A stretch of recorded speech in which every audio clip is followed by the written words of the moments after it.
हम सभी जानते हैं कि आज हमारा देश 26 जनवरी यानी गणतंत्र दिवस मना रहा है। एक ऐसा दिन जिसे आज हम मना सकें, उसके लिए न जाने कितने वीर जवानों ने अपनी जान हंसते हंसते भारत मां पर न्योछावर कर दिया। अब वैसे भी हमने बहुत सारे क्रांतिकारियों की बातें सुनी हैं, लेकिन आज इस वीडियो में भारत के एक ऐसे लाल की बात हम बताएंगे जो शहीद होने के बाद भी सीमा पर आज भी देश की रक्षा कर रहा है। पापा, ये सारे अंकल लोग यहाँ एक साथ क्या कर रहे हैं?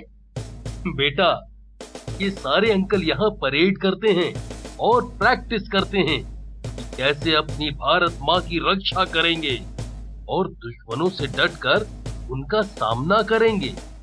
तो पापा, ये अंकल लोग फिर फिल्मों के हीरो की तरह गोलियां भी चलाते होंगे ना? हाँ बेटा, तुमने सही पहचाना, और ये लोग ही हमारे देश के असली हीरो हैं। ये दिन रात बॉर्डर पर जागकर देश की रक्षा करते हैं, तभी हम और आप आराम से घर पर सो पाते हैं, खा पाते हैं और बिना किसी डर के कहीं भी घूम पाते हैं, जैसे कि अभी यहाँ घूम रहे हैं। पापा, इन अंकल का तो बस एक ही हाथ है, इनके एक हाथ को क्या हुआ? बेटा, ये आर्मी के बहुत बहादुर और निडर सिपाही हैं। हम सबको अपनी जिंदगी में इनके जैसा बनना चाहिए। एक बार दुश्मनों से इनकी जंग चल रही थी और दुश्मनों ने जो बम फेंका था उसे इन्होंने अपने हाथ में पकड़ लिया ताकि बाकी लोगों की जान बच सके, और उस वजह से उनका एक हाथ उन्होंने खो दिया।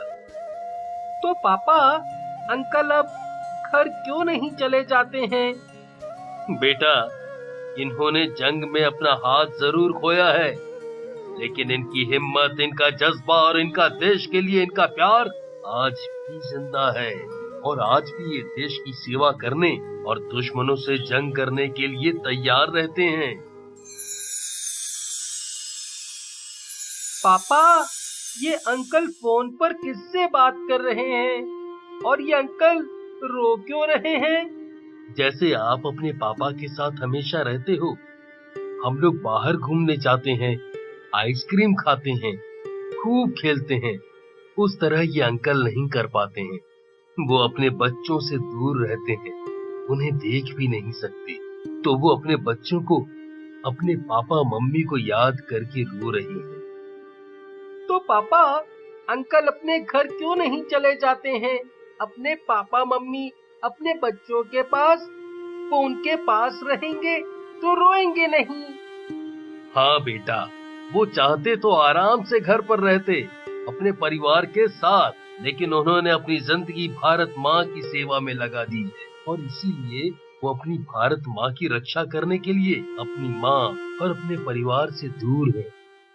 पापा, उधर चलो ना, वो वहाँ मंदिर किस भगवान का बना हुआ है? पापा चलो ना, मुझे देखना है। पापा चलो चलो ना, प्लीज चलो। अरे हाँ हाँ, चलता हूँ, लेकिन तुम्हें बता दूं कि ये किसी भगवान का मंदिर नहीं है, बल्कि ये मंदिर एक निडर और बहादुर जवान हरभजन सिंह जी का है, जिन्होंने देश सेवा में अपनी जान तक दे दी, और आज भी ये देश सेवा में लगे हैं और पिछले 45 साल से अपनी ड्यूटी कर रहे हैं। पापा, आप ये क्या बोल रहे हो? आप खुद कह रहे हो कि उनकी जान चली गई, तो वो ड्यूटी कैसे कर सकते हैं? आप मजाक कर रहे हो क्या? बेटा, ये बिल्कुल सच बात है। आज भी इनकी आत्मा यहाँ ड्यूटी करती है और अपने जवानों की रक्षा करती है। चीन की तरफ से अगर कुछ भी होने वाला होता है तो ये पहले से ही यहाँ संदेश पहुँचा देते हैं।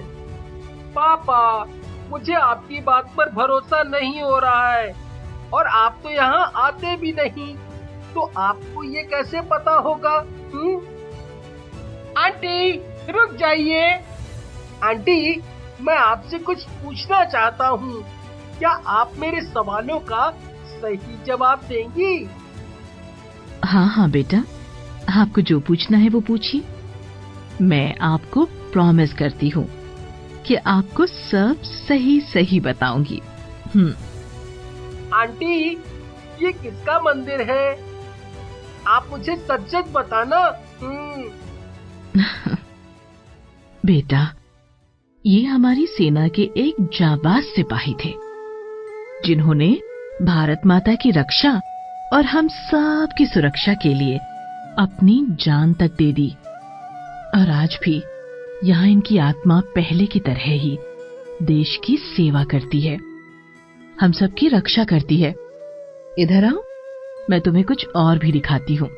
आओ, वो देखो बेटा, वहां मीटिंग चल रही है और एक कुर्सी वहां खाली पड़ी है ना। क्या तुम बता सकते हो वो क्यों खाली पड़ी हुई है? हाँ, ये तो वो कुर्सी एक्स्ट्रा होगी, या फिर कोई अंकल नहीं आए होंगे। मुझे तो लग रहा है कि कहीं वो आपके लिए ही तो नहीं। मैं सही कह रहा हूँ ना? नहीं बेटा, वो कुर्सी इन अंकल के लिए लगाई जाती है, जिनका मंदिर तुमने अभी देखा है। और आज वो हमारे साथ हैं और हर बार मीटिंग में वो आते भी हैं, इसीलिए एक कुर्सी उनके लिए लगाई जाती है। और यही नहीं, तुम कहो तो तुम्हें एक और हैरानी वाली बात बताऊं। हाँ बिल्कुल, मुझे सुनने में अच्छा लगेगा। सिर्फ कुर्सी ही नहीं, उन्हें आज भी उनकी ड्यूटी के लिए तनख्वाह दी जाती है।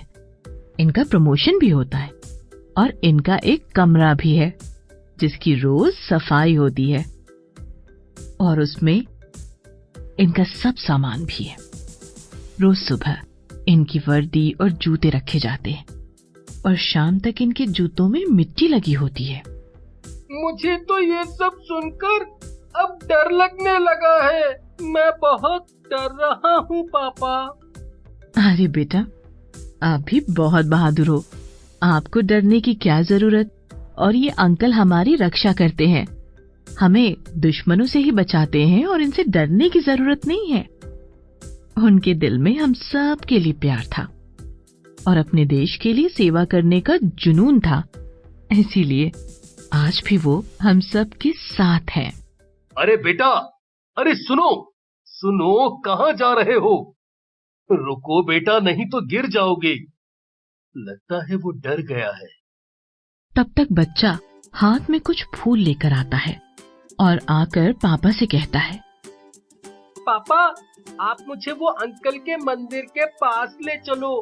उसके बाद वो वाले अंकल के पास जिनका एक हाथ नहीं था, और उनके पास भी जो रो रहे थे। हाँ बेटा, जरूर, मैं तुम्हें ले चलूंगा। थैंक यू अंकल कि आप हम सबकी आज भी रक्षा करते हैं। आप ड्यूटी करते हैं तभी हम स्कूल जा पाते हैं, पार्क में घूम पाते हैं। अंकल, मैं आप दोनों के लिए कुछ लेकर आया हूँ। मैं आप दोनों के लिए ये फूल लेकर आया हूँ। क्या आप लोग लेंगे? हाँ बेटा, जरूर लेंगे, लेकिन ये फूल हमारे लिए क्यों? अंकल, आप सब हम लोगों की रक्षा करते हैं, चाहे कितनी तेज धूप हो या कितनी भी ठंड पड़े। आप हम लोगों के लिए बॉर्डर पर खड़े रहते हैं। आप अपने बच्चों से दूर रहते हैं। मैंने देखा था अंकल, आप फोन पर रो रहे थे। मैं भी आपके बच्चे जैसा ही हूँ अंकल। बेटा, मेरा एक परिवार दूर है तो क्या हुआ, ये देश भी मेरा परिवार ही है। मैं एक माँ को छोड़कर आया हूँ तो दूसरी भारत माँ के पास हूँ, और तुम भी मेरे बेटे जैसे ही हो। अंकल, मुझे भी आप जैसे ही देश की सेवा करना है और सबकी रक्षा करना है।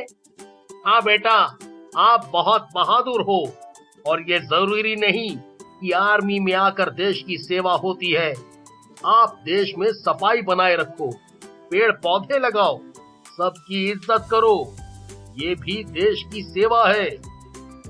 चलो अब मेरे साथ मिलकर सैल्यूट करो। जय हिंद।